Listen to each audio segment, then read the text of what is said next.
there's a particular kind of self-awareness that comes from opening a lunchbox.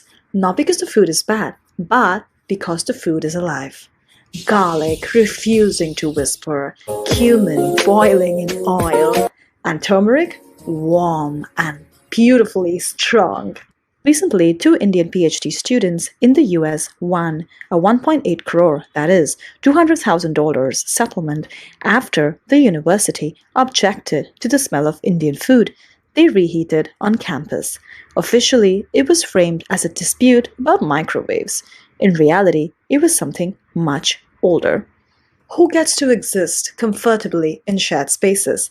And who gets to apologize for it? That brings me to today's video. This isn't about the case. This is about food politics. Let me say something reasonably first. Ventilation matters. Shared spaces need airflow. No one wants to be stuck in a place with a smell that they didn't choose to be in. But this leads us to a deeper question.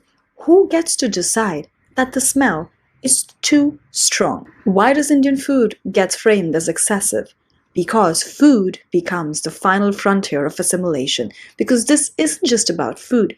Food is history. Food is power. Food is labor. Food is political. If you grew up Indian, or especially in diaspora, you know this very well. When you are at work or at school, you open your dabba, your lunchbox, and suddenly you're very aware that everyone else is also very aware of the food that you've just opened. It isn't like the cold pasta salad. It isn't like those cold sandwiches. It was never like those bad beige food, because your food has always been alive. Rajma chawal, aloo sabzi, leftover fish curry, in my case Sindhi kokis with achar and sai bhaji and all the things that we love.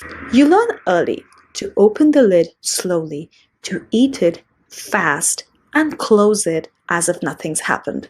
Why?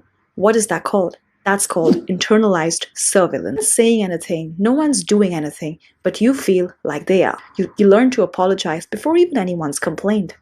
Michael Foucault wrote about how power works best when it doesn't need to speak, when we begin to police ourselves. No one needs to tell you your food is a problem. You kinda already know. What is food politics? What is food politics? If you grew up Indian, you know that your lunchbox or your food isn't just food. It's food that's alive. Your dabba is not silent. It speaks. It breathes. The dabba is not just a lunchbox. It's a legit system. In Mumbai, the Dabbawallahs built one of the most accurate delivery networks in the world. Studied by Harvard, 6 Sigma level precision. No apps, no tech, just people, rhythm, trust. And what did they deliver? Food that is home food. Food that is made in the morning. Food that smells. In Indian culture, smell is not a flaw. It's a signal. It's a signal that the food was prepared with care. It means that the spices have bloomed to its fullest. It means that someone has cooked it with a lot of love. Smell represents home, care, often unpaid female labor, food that's meant to nourish, not impress. But food is never just food. It carries class, caste, gender, hierarchy, migration. And the minute that food enters a public space, be it your workplace, be it your university, be it your office space, it becomes political. Why? Why? Because public spaces are designed around dominant tastes. And if yours isn't a dominant taste, it starts becoming an inconvenience. But let's talk about the word pungent, because pungent is doing a lot of rounds, a lot of work around over here. Pungent is never used for, let's say, blue cheese. It's never used for fermented European food. It's never used for that smell of that coffee. It's never used for a quiche. But it's always used for Indian food, or in general, South Asian food, Southeast Asian food, African food, Middle Eastern food. Anthropologist Mary Douglas wrote that societies label things dirty, not because they're unhygienic, but because they don't fit the dominant order. As an Indian, we've always faced this. And a personal example, I was recently traveling by flight, and I had carried my dabba that my mom had prepared. She had prepared sawa chawal, tomato patata. Sawa chawal is a typical Indian, well, it's a typical Sindhi dish rather as well. It's where you have this garlic tempered turmeric rice with potatoes and tomato and mixed with all these beautiful spices that we have. And I was extremely hungry, and I always carry my dabba whenever I travel. So I opened my dabba and I was eating. Everyone around me was looking at me because of the smell.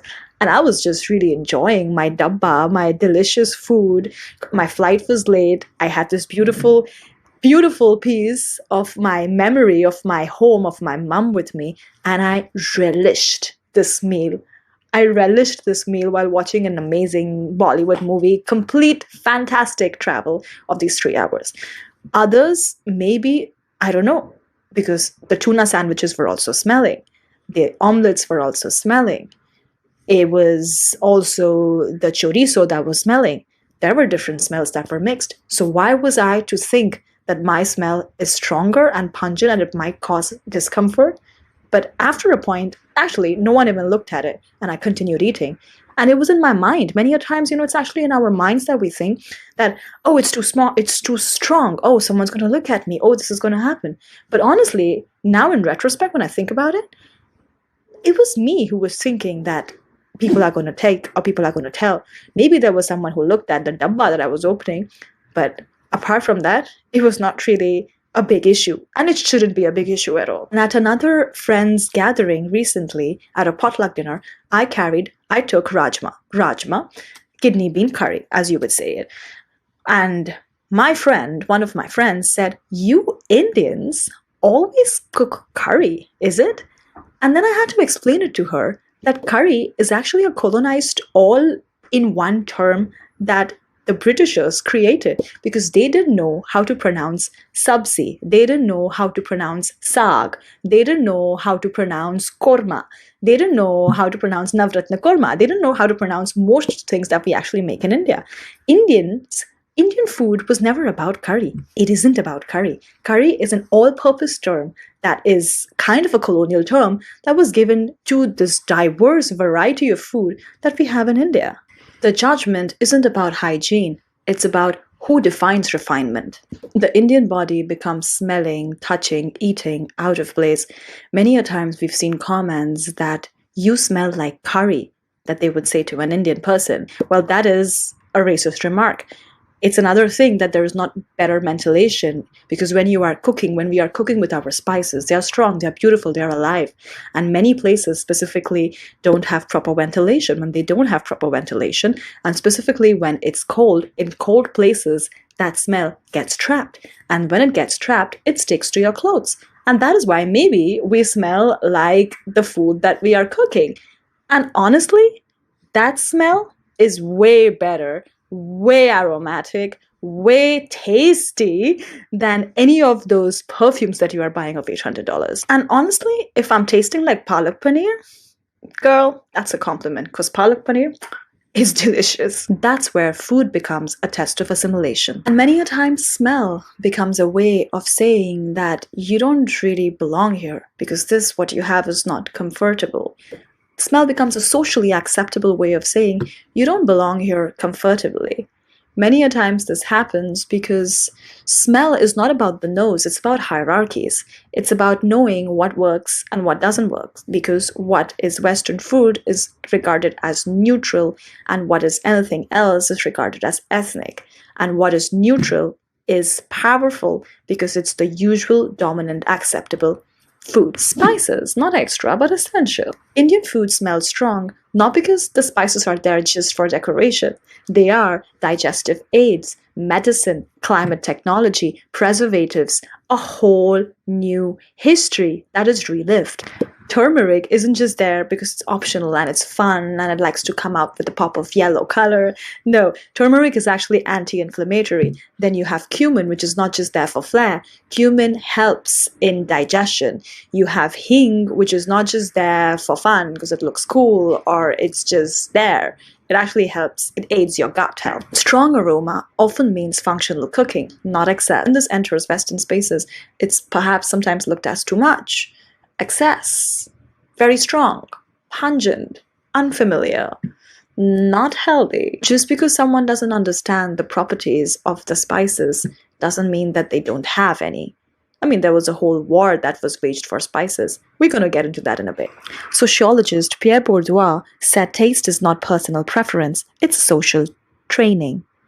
What smells refined is learned. What smells offensive is also learned. Taste is cultural power. In Indian culture, we eat with our hands. It's intimate, it's sensory, it connects touch, presence, digestion, and often it is actually a much better and hygienic way than eating with cutlery. But in Western spaces, if they look at someone eating with their hands, we understand it's a different culture. So many a times when you look at someone eating with your hands, you might say, oh, this person is uncivilized. Oh, where is he coming from? How can he or she behave like that in a public space? Okay, there are certain ways of every culture of how they perceive certain things. Never mind that eating with your hands is healthier, scientifically better, connects and grows the nutrients better, digests better, and the cutlery might not be washed, but your hands are usually always washed. So in Western settings, this could look as unclean, improper, unhygienic even. When the New York City mayor ate with his hands, he created a kind of a revolution in a way, because everyone started looking at eating with your hands as something that's cool suddenly, because the New York mayor is doing it. When Zoran Mamdani, the New York mayor, actually was eating with his hands, a lot of Republicans questioned him, saying how uncivilized he is. But because he's someone who's using his clout at the moment, which is fantastic, to actually promote something that is very scientifically better and proven and helps your digestion and tastes better. Have you ever tried eating that thing that you're eating with your cutlery with your hands? It tastes 1,000 times better. So let's ventilation versus policing. Let's return back to ventilation. Good ventilation helps. Make sure that if a kitchen traps odors, make sure that your infrastructure is better, that the airflow is seeping through. Improve design, fix airflow, look at your infrastructure. Don't just say that the food is bad. Good ventilation solves smell. Silencing people does not. Because then it's not about air quality. It's about whose comfort matters more. Colonial amnesia, the great irony. Here's the irony. Here's the historical irony. Europe didn't just tolerate the smell. It actually built a whole empire of spices on it. A whole war was waged because of that. The spices that they captured? Nutmeg, cardamom, pepper, cloves, and the list goes on. India was exploited, reorganized, and starved in the process. Spices were never questioned when it meant profit, but now the descendants of that history are asked to neutralize them. They wanted flavor, they just didn't want the kitchen, the people, the smell. This isn't accidental amnesia, it's selective memory. For many Indians in diaspora, food is something that remains intact the longest. Your names get shortened, your clothes changed, your accents may get code switched, but food is something that remains till the end. So when the food is policed, it isn't just about smell. It feels like your mother's cooking is inconvenient, your culture needs adjustment, and your presence needs to be it's moderated. Because this never is just about Palak Paneer. It isn't about refusing compromise. It's about fairness. Shared spaces matter, ventilation matters, but so does the right to exist without dilution.